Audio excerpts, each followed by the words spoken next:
Israel பிரதமர் நெதன்யாகுவுடன் பிரதமர் மோடி தொலைபேசியில் பேச்சு. பிணை கைதிகள் விடுதலை மற்றும் ஹமாஸ் அமைப்புடன் போர் நிறுத்தம் தொடர்பாக முக்கிய ஆலோசனை. பிரதமர் நரேந்திர மோடியுடன் வங்கதேச இடைக்கால அரசின் தலைவர் முகமது யூனுஸ் தொலைபேசியில் பேச்சு.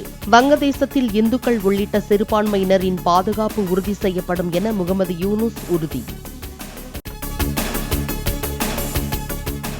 ஜம்மு காஷ்மீரில் மொத்தமுள்ள 90 தொகுதிகளுக்கு 3 கட்டங்களாக நடைபெறும் சட்டமன்ற தேர்தல். செப்டம்பர் 18, 25 மற்றும் அக்டோபர் 1ஆம் தேதி வாக்குப்பதிவு நடைபெறும் என தலைமை தேர்தல் ஆணையர் அறிவிப்பு. ஹரியானா மாநிலத்தில் அக்டோபர் 1ஆம் தேதியன்று ஒரே கட்டமாக சட்டமன்ற தேர்தல்.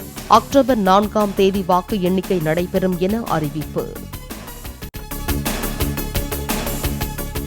1916 கோடி ரூபாய் செலவில் நிறைவேற்றப்பட்டுள்ள அத்திக்கடவு அவிநாசி திட்டத்தை காணொலி வாயிலாக இன்று தொடங்கி வைக்கிறார் முதலமைச்சர் மு.க.ஸ்டாலின். ஈரோடு, திருப்பூர், கோவை மாவட்ட விவசாயிகளின் நீண்ட கால கோரிக்கை செயல்பாட்டிற்கு வருகிறது. முதலீடுகளை ஈர்க்க அமெரிக்காவில் இருந்தாலும் கட்சியையும் அரசையும் கவனித்துக் கொண்டிருப்பேன் என மாவட்ட செயலாளர்கள் கூட்டத்தில் மு.க.ஸ்டாலின் பேச்சு. கவுன்சிலர்கள் தவறு செய்தால் அவர்கள் மீது பதவி பறிப்பு உள்ளிட்ட நடவடிக்கைகளை உடனடியாக எடுக்க வேண்டும் எனவும் அறிவுறுத்தல். செப்டம்பர் 7ஆம் தேதி சிகாகோவில் அமெரிக்க வாழ் தமிழர்களுடன் முதலமைச்சர் ஸ்டாலின் சந்திப்பு. வணக்கம் அமெரிக்கா என்ற பெயரில் நடைபெறவுள்ள நிகழ்ச்சியில் சந்திக்க ஏற்பாடு என அமைச்சர் டி.ஆர்.பி. ராஜா வலைத்தள பதிவு. சென்னை ராயப்பேட்டையில் உள்ள அதிமுக தலைமை அலுவலகத்தில் கட்சியின் அவசர செயற்குழு கூட்டம்.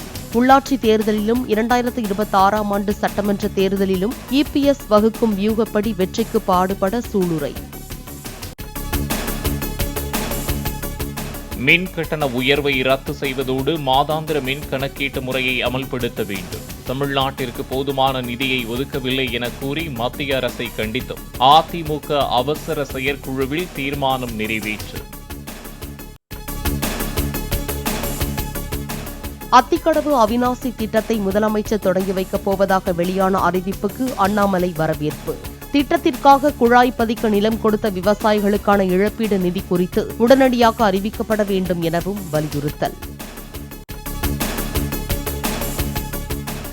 வானிலை முன்னறிவிப்பை துல்லியமாக கண்காணிக்க ராமநாதபுரம் மற்றும் ஏற்காடு ஆகிய 2 இடங்களில் சி-பேன் டோப்லார் ரேடார்கள் அமைக்க திட்டம். 50 கோடியில் ரேடார்களை கொள்முதல் செய்ய தமிழக பேரிடர் மேலாண்மை துறை ஒப்பந்த புள்ளி வெளியீடு.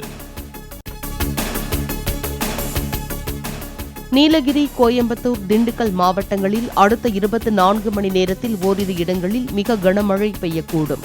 சேலம், நாமக்கல், ஈரோடு, திருப்பூர் உள்ளிட்ட 8 மாவட்டங்களில் ஓரிரு இடங்களில் கனமழைக்கு வாய்ப்பு என வானிலை மையம் அறிவிப்பு.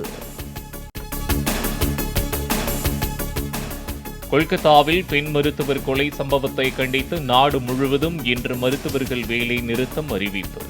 நோயாளிகள் பாதிப்பு ஏதும் ஏற்படாத வகையில் செயல்படுமாறும் அரசு மற்றும் தனியார் மருத்துவர்களுக்கு தமிழ்நாடு மருத்துவத்துறை இயக்ககம் அறிவுறுத்தல். சென்னை மாநகராட்சி நீர்வளத்துறை அதிகாரிகள், மெட்ரோ ரயில் அதிகாரிகள் மீது எம்எல்ஏ, எம்பிக்கள் சரமாரி புகார். மழை நீர் தேங்குவது, வடிகால் தூர்வாறுதல் உள்ளிட்டவற்றில் உரிய நடவடிக்கை எடுக்காமல் அதிகாரிகள் அலட்சியப்படுத்துவதாக குற்றச்சாட்டு. கொடைக்கானல் அருகே கல்லாறு பெருவெள்ளத்தில் சிக்கிய 5 பேரை மீட்ட கிராம மக்கள். நேற்றிரவு குப்பம்பாறை ஆற்றில் சிக்கிய 10க்கும் மேற்பட்டோர் காப்பாற்றப்பட்ட நிலையில் அடுத்த சம்பவம்.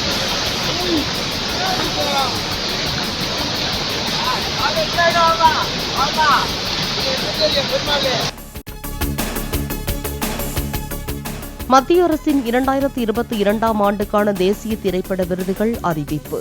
சிறந்த தமிழ் திரைப்படமாக பொன்னியின் செல்வன் முதல் பாகம் தேர்வு. பொன்னியின் செல்வன் படத்திற்காக சிறந்த பின்னணி இசையமைப்பாளர் விருது A.R. ரஹ்மானுக்கு அறிவிப்பு. பிரம்மாஸ்திரா முதல் பாகத்தின் படத்திற்கு இசையமைத்த பிரீத்தம் சிறந்த இசையமைப்பாளராக தேர்வு. திருச்சிற்றம்பலம் படத்தில் நடித்த நித்யா மேனனுக்கு சிறந்த நடிகைக்கான விருது அறிவிப்பு. சிறந்த நடனத்திற்கான விருதுக்கு திருச்சிற்றம்பலம் படத்திற்காக ஜானி மற்றும் சதீஷ் கிருஷ்ணன் தேர்வு. சிறந்த பொழுதுபோக்கு படமாக கன்னட படமான காந்தாரா தேர்வு. சிறந்த நடிகருக்கான விருது காந்தாரா படத்தில் நடித்த ரிஷப் ஷெட்டிக்கு அறிவிப்பு. சிறந்த பொழுதுபோக்கு படமாக கன்னட படமான காந்தாரா தேர்வு. சிறந்த நடிகருக்கான விருது காந்தாரா படத்தில் நடித்த ரிஷப் ஷெட்டிக்கு அறிவிப்பு. சிறந்த கன்னட திரைப்படத்திற்கான தேசிய விருதை வென்றது KGF 2. சிறந்த சண்டை காட்சிக்கான விருதுக்கு KGF 2 படத்திற்காக தமிழகத்தைச் சேர்ந்த அன்பு அறிவு ஆகியோர் தேர்வு. தமிழக வெற்றிக் கழகத்தின் கட்சி கொடியை வரும் 22ஆம் தேதி அறிமுகம் செய்கிறார் நடிகர் விஜய். கட்சியின் முதல் மாநாட்டை அடுத்த மாதம் நடத்துவது குறித்து நிர்வாகிகளுடன் ஆலோசிக்கவும் திட்டம்.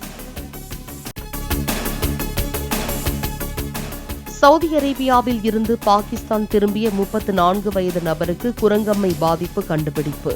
பாதிக்கப்பட்ட நபருடன் விமானத்தில் பயணித்தவர்கள் மற்றும் குடும்பத்தினரை சோதனைக்கு உட்படுத்த நடவடிக்கை.